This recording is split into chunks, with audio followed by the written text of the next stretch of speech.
जनाब कभी खुशी कभी गम।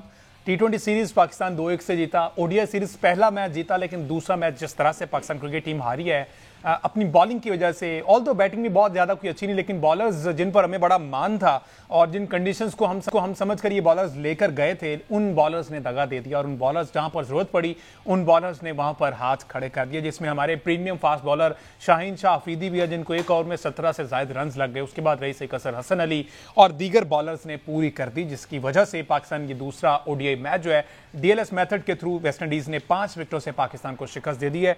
स्टार्ट ही कोई खास उस तरह से नहीं हुआ। साइम अयूब ने जिस तरह 23 रन की इनिंग्स खेली, अब्दुल्ला शफीक ने 26 रन की।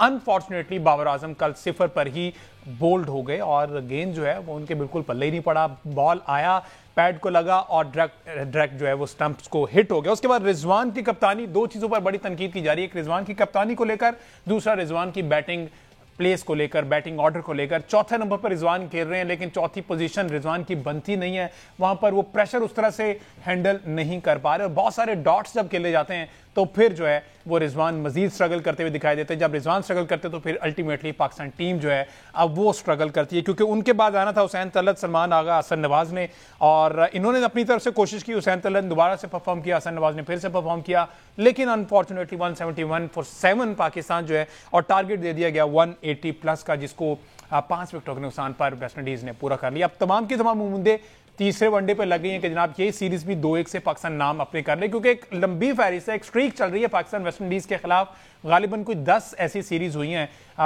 10 के अंदर बार सीरीज ऐसी हैं जो पाकिस्तान ने मुसलसल जीती हैं। तो ये अगर स्ट्रीक को कंटिन्यू करना है तो पाकिस्तान को ये तीसरा ओडीआई जो कि कल खेला जाना है वो जीतना बहुत ज्यादा जरूरी है। बहुत से फ्लॉज नजर आए, वहीं पर पाकिस्तान के फास्ट बॉलर शाहीन अफरीदी ने वनडे क्रिकेट में वर्ल्ड रिकॉर्ड भी कायम कर दिया। सिर्फ 65 वनडे मैचेस में 131 विकेटें मुकम्मल करनी है, लेकिन तनकीद करने वाले ये भी कहते हैं कि एक दफा जरा याद करें कि वो विकेटें बॉलर्स की हैं या बैटर्स की हैं। क्या विनिंग कॉज के लिए वो विकेटें ली गई हैं या फिर मैच हारे लेकिन विकेटें अपने खाते में डाल ली गई हैं? क्या वो विराट कोहली जैसे बैटर की है जहां पर टीम को जरूरत थी, या फिर वो टेल एंडर की विकेटें हैं? ज्यादातर टेल एंडर्स की विकेट्स हैं, जब जहां पर आकर तमाम बैटर जो हैं वो बड़े हिट खेलने की कोशिश करते हैं, वो कैच आउट हो जाते हैं और वो विकेट भी शाहीन अफरीदी के खाते में पड़ जाती है। बहुत सारी तनकीद भी शाहीन अफरीदी पर हो रही है। इसके साथ साथ दूसरे हमारे फास्ट बॉलर नसीम शाह, ये एक मजीद एडवांस किस्म का पोस्टमार्टम होने जा रहा है इस सीरीज के बाद, और मेरा ख्याल अब वो जो एक नकवी साहब एक सर्जरी की बात किया करते थे, मेरा ख्याल एशिया कप से पहले जो है इनकी सर्जरी हो जाएगी। 25 का स्क्वाड है, दोबारा से नए चेहरे हमें देखने को मिलेंगे। मुझे उम्मीद है कि सलमान मिर्जा जो है वापस आ जाएंगे। इस तमाम तर सूरत हाल पर बात करते हैं हमारे साथ सीनियर स्पोर्ट्स एनालिस्ट मौजूद हैं, अहमद सईद साहब। अस्सलाम वालेकुम साहब। जी वालेकुम अस्सलाम। अहमद साहब, डीएलएस मेथड के थ्रू 5 विकेट से वेस्ट इंडीज ने दूसरा वनडे जीत लिया। कभी खुशी कभी गम। मैंने स्टार्ट में कहा, पहला हम जीते, हमने कहा कि जनाब वही टीम वापस आ गई है, क्या कमाल हो गया। बाबर भी वापस, रन्स भी कर लिए, रिजवान ने 50 स्कोर कर ली, हसन नवाज जिनकी इंक्लूजन पर बड़ी तनकीद की जा रही थी वो आए हैं, उनका बल्ला चला, उन्होंने अच्छी खासी मेरे ख्याल 62 रन की इनिंग्स खेली। हुसैन तलत वापस लेके आए, उन्होंने बड़ा अच्छा खासा परफॉर्म किया, लेकिन फिर दूसरे वनडे में क्या हुआ? अच्छा, एक मेजर फैक्टर मुझे लगता है ये जो बीच में ब्रेक्स आती थी, 3 दफा मैच रोकना पड़ा, इससे आपका वो जो चल रहा होता है ना, रिदम में होते हैं आप, वो टूट जाता है। एक फैक्टर ये भी हो सकता है, आपको लगता है? जी यकीनन ये फैक्टर हो सकता है, लेकिन जाहिर है कि जिस पिच के ऊपर जिन कंडीशन में पाकिस्तान की टीम खेल रही थी, उन्हें वेस्ट इंडीज़ की टीम भी जाहिर है खेल रही थी और उन्होंने कंडीशन को ज़्यादा अच्छे से मैनेज कर लिया। अब जो जिस पहले मैच का आपने हवाला दिया है, मेरा ये ख्याल है कि उस मैच को ही अगर हम गौर से देखें, गो के पाकिस्तान की टीम वो मैच जीत गई थी। उसमें हसन नवाज जो डेब्यूटेंट थे ओडीआई में, और हुसैन तलत जिनकी टीम में वापसी हो रही थी 6 साल बाद। 6 साल पहले उन्होंने एक ही मैच खेला था पाकिस्तान के लिए, उसके बाद से डोमेस्टिक में मुस्तकिल रन करते आए हैं और अब उनको टीम में मौका मिला है। उन 2 लड़कों ने आके जो है वो मैच भी आपको निकाल दिया जिसमें से आपकी टीम एक दफा मुश्किल में फंस गई थी।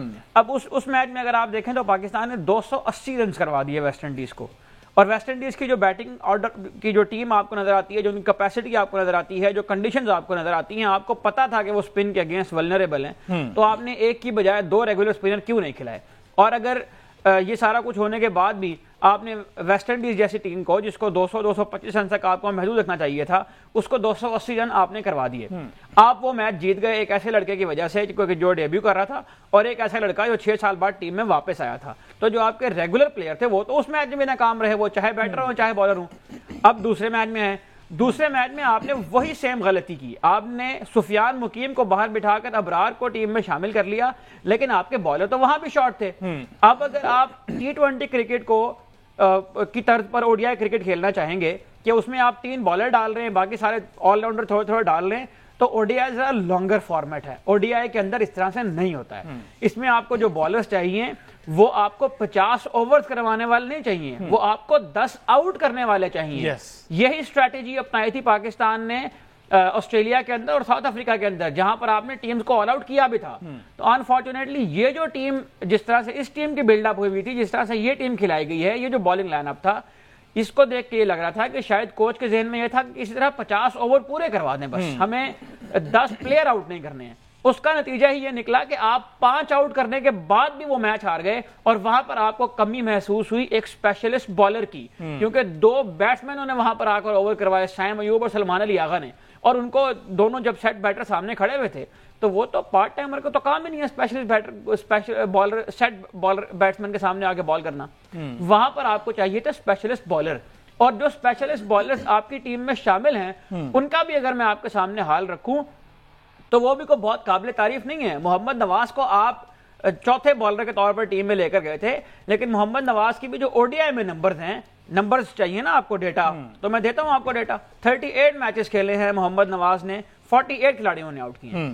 ان 48 میں سے 16 وکٹیں محمد نواز نے حاصل کی ہیں ویسٹ انڈیز کے خلاف.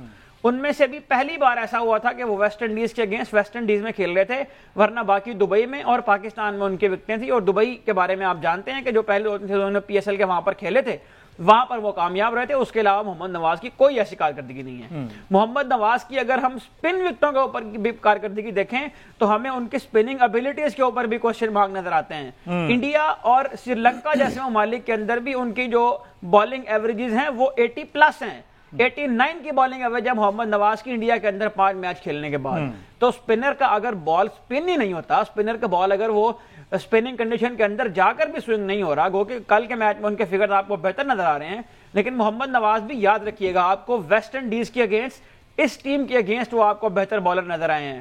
سامنے کوئی بھی ورلڈ کلاس ٹیم آئے گی, آسٹریلیا آئے گی, ساؤتھ افریقہ آئے گی, ایون نیوزی لینڈ آئے گی, تو محمد نواز کی بالنگ میں آپ کو یہ والا وینم نظر نہیں آئے گا. اچھا احمد عزیز صاحب, آپ کو کیا لگتا ہے کہ ایز پیکیج ہم ہارے ہیں یا پھر اسپیسیفکلی ہم بیٹنگ سے آ رہے ہیں یا بالنگ سے آ رہے ہیں؟ فیلڈنگ ہماری کافی حد تک اب بہتر ہو چکی ہے, فیلڈنگ پہ اب ہم بلیم نہیں کر سکتے. ہم اب یہ دو کھانے جن کو پر کرنا باقی ہے, بیٹنگ سے یا پھر اب مڈل آرڈر کا مسئلہ بھی نہیں رہا. آپ نے, ہم پہلے کہتے تھے مڈل آرڈر پرفارم نہیں کرتا, لیکن حسن نواز اور حسین طلعت نے بہت اچھا پرفارم کیا. ہم نے پہلے او ڈی آئی میں دیکھا اور اس میں بھی انہوں نے اپنے حد تک کافی زیادہ انہوں نے کیا. حسین طلعت دیکھیں 31 رنز اور 36 رنز کی حسن نواز نے اننگز کھیلی ہے, اور حسن نواز کی انہی 2 چھکوں کی بدولت جو ہے وہ ڈی آر ایس پہ ہم 181 پہ چلے گئے, ورنہ تو ہم کہیں 150 پہ گرتے پڑ رہے تھے. تو کیا لگتا ہے ایز پیکیج اب ہم ہار رہے ہیں, کسی ایک پہ بلیم نہیں کر سکتے؟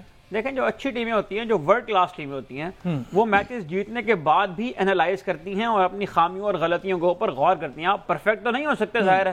آپ اگر کوئی بھی سیریز جیت جائیں یا کوئی بھی ٹرافی جیت جائیں تو اس کے اندر بھی ظاہر ہے کہیں نہ کہیں لوپ ہولز ہوتے ہیں. میں یہ نہیں کہہ رہا کہ آپ ہر وقت جو ہے وہ اپنی ٹیموں کے اوپر تنقید کرتے رہیں اور ہر وقت جو ہے وہ جیت کے بعد بھی آپ ایک اپنے اندر سینس آف اچیومنٹ نہ حاصل کریں, لیکن وہ اچیومنٹ لینے کے بعد, وہ میچ جیتنے کے بعد بھی آپ انالائز تو کریں نا کہ آپ کی خامیاں کہاں کہاں تھیں. اس انالیسس کی بنیاد پر آپ کو آگے بڑھنے میں مدد ملتی ہے, کیونکہ جو اگلا میچ آپ نے کھیلنا ہے وہ کنڈیشن مختلف ہیں, وہ دن الگ ہے. پہلے میچ میں بارش نہیں ہوئی, دوسرے میچ میں بارش ہو گئی, لیکن اگر وہاں پر بارش ہو گئی اور آپ اب اتنا ایڈوانس زمانہ تو آ گیا نا کہ آپ پہلے سے یہ پریڈکٹ کر لیتے ہیں کہ یہاں پر بارش ہونے کا امکان ہے, تو اس کے مطابق ٹیم کھلا لیں. اب ظاہر ہے کہ اگر بارش ہوئی ہے تو موئسچر آئے گا, بال موئسٹ ہو گئی ہوگی. وہاں پر جب موئسٹ بال ملے گا آپ کو تو وہاں تو ریورس سوئنگ بھی ختم ہو جائے گی. ریورس سوئنگ نہیں ہوگی تو حسن علی کیسے آپریٹ کرے گا؟ حسن علی کا تو پورا جو کیریئر ہے وہ تو ہے جہاں پر ریورس سوئنگ ہے وہاں سے چلتا ہے, جہاں ریورس سوئنگ نہ ہو وہاں سے نہیں چلتا. تو کل یہی ہوا ہے آپ کے ساتھ میچ میں. اور اگر آپ کو بال بنانا ہے ریورس سوئنگ کے لیے تو اس کے لیے پوری ٹیم کے اندر ایک کلچر ڈیولپ ہوتا ہے. آپ کو ایک طرف رف چاہیے, ایک طرف شائن چاہیے. اس کے لیے آپ کو پوری ٹیم کو یہ کنوے کرنا ہے, غیر ضروری جو پلیئر بال ٹچ کرتے ہیں وہ بھی نہیں ہوتا ہے. تو ایک تو آپ کے پاس وقت کم تھا اس کے لیے, دوسرا یہ ہے کہ آپ کو شروع میں موئسچر کا سامنا کرنا پڑا جس کی وجہ سے آپ کے بالر ان افیکٹو ہو گئے. اور یہ سارے, میں آج ایک سٹیٹمنٹ دینے لگا ہوں, شاہین آفریدی سمیت جو پاکستان کے پریمیم فاسٹ بالر ہیں, یہ سارے فاسٹ بالر کنڈیشنل بالرز ہیں. ان کی مرضی کی کنڈیشنز آپ کو ملیں گی تو یہ آپ کو پرفارم کر کے دیں گے, اگر نہیں ملیں گی تو یہ اس طرح کے بالر نہیں ہیں. ادروائز یہ پریڈکٹیبل بالر اب بن چکے ہیں, ان کو آسان ہو گیا بہت زیادہ کھیلنا ہے, وہ سپنر ہو چاہے وہ فاسٹ بالر ہو.